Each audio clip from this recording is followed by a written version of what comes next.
Salut les géocacheurs. Aujourd'hui on va parler boîte. Donc on va plus parler pour les placeurs. Je viens de faire une grosse maintenance là, donc sur différents parcours. Et on a pu constater un petit peu l'ampleur des dégâts sur des boîtes pourtant conventionnelles qu'on trouve sur les sites de vente. Donc on va déjà parler de la micro, donc la fameuse 35 mm. Donc la boîte de pellicule photo.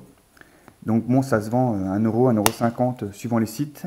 Et au bout d'un an sur l'extérieur, on peut s'apercevoir que c'est pas étanche du tout, quoi. Les logs sont pourris. Et pourtant, bon, la boîte, celle-là, elle est nickel. Pourtant, il y a un clic. Donc soit ils sont mal fermés, soit effectivement, pourtant, on entend bien le clic. Bon, c'est pas étanche.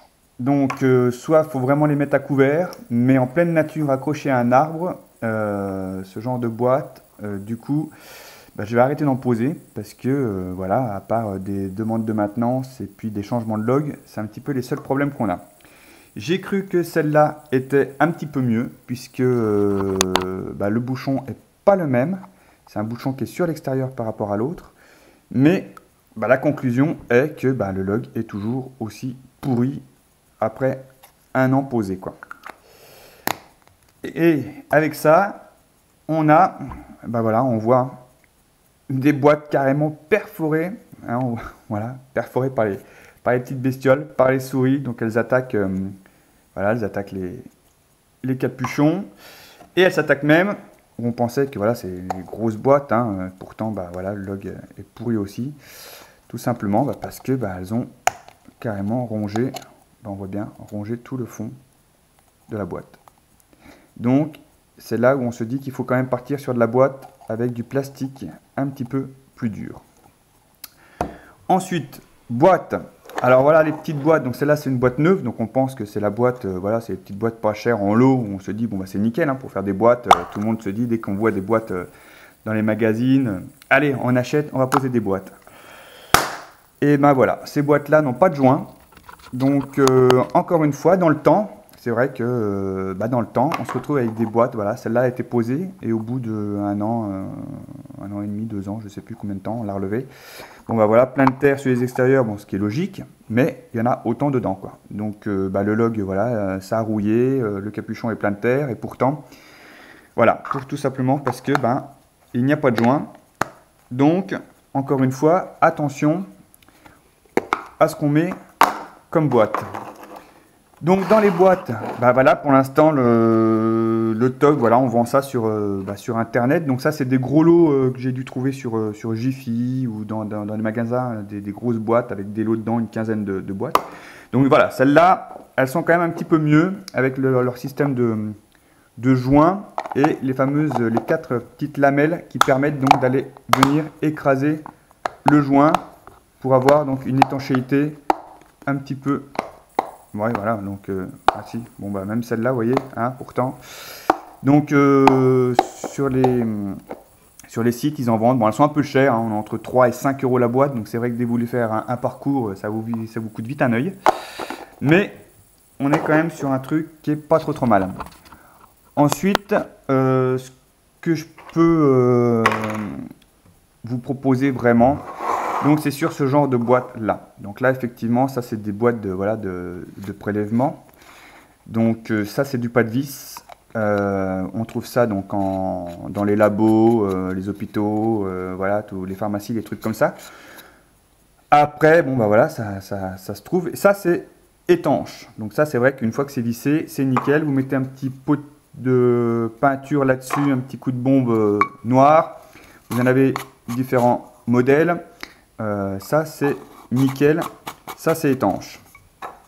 Donc ça, je dis oui. Ensuite, ce qui a fait ses preuves, faut le dire, on est tous passés par là, la boîte des Ferralgan.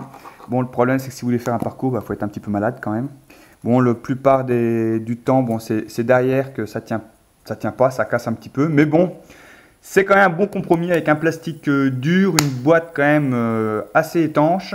On y est tous passés, c'est pas trop mal. Ensuite vous avez Ben, alors ça c'est étanche, mais bon, ça vaut 5 balles, hein. Donc oui, il y a un joint torique, effectivement, il y a un bon pas de vis. Mais bon, c'est pareil, quoi. 5 € la boîte, quand vous en avez acheté 10. Et je vous explique pas. Les nanos aussi, bon voilà, j'en ai plus, mais bon, bah, c'est pareil, il y a encore le prix sur la boîte. Bon, c'est étanche, bon, sauf que c'est étanche, entre guillemets, parce que bon, il y a quand même de temps en temps des logs qui sont quand même humides dans ces petites boîtes, parce qu'on s'aperçoit que bah, les joints toriques au soleil, après avoir fait 1 an ou 2, quand elles arrivent à y rester, bon, bah, le joint se bouffe un petit peu, l'humidité rentre un peu, mais comme le papier est un petit peu étanche, on arrive quand même à écrire dessus et à avoir un truc à peu près correct. Et puis bah, la dernière que je vais vous présenter, le top du top. Donc aujourd'hui, on en est tous arrivés à là, si on veut un petit peu tenir dans le temps. Une boîte en PE, donc bah là, donc déjà super, super costaud. Donc c'est de la Petling, c'est de la Préform, c'est du PET, c'est voilà, c'est de la Baby Bottle. C'est comme vous voulez, donc c'est tout simplement des préformes de bouteilles. Alors ça, voilà, c'est un pas de vis qu'on retrouve sur toutes les bouteilles d'eau standard. Donc là, c'est du Badois, c'est de la Salvetta, c'est tout ce genre de, c'est le Coca, c'est l'Orangina. C'est toutes ces bouteilles-là, elles ont toutes les mêmes pas de vis. Donc ça, c'est étanche, hein. J'ai été en mettre une pendant 3 jours dans la rivière en bas de chez moi. Je l'ai relevée, franchement, elle était comme ça, quoi. Donc sur certains sites, le PET est encore un peu cher. Mais bon, nous on a un bon fournisseur, hein, donc avec l'association Géocacheurs de Bourgogne, nous on les achète en gros et on les revend au nom de l'association. On arrive à les taper à 70 centimes pièce, donc on est quand même pas trop mal placé. Donc on peut en avoir, voilà, on en a autant qu'on en veut. Donc moi j'ai fait ma petite réserve et je commence à changer toutes mes boîtes avec ce genre de cache, hein, de la PET. Donc voilà, j'espère que ce petit tuto vous a plu. Donc faites attention aujourd'hui, puisqu'on a quand même de plus en plus de monde qui joue. Je ne vais pas dire beaucoup de novices, mais quand même beaucoup qui rentrent là-dedans, qui n'y connaissent pas grand-chose. Donc tout, effectivement, tout le monde doit apprendre. Donc faites attention aux placeurs, de placer des boîtes, on va dire déjà correctes, pour éviter les maintenances.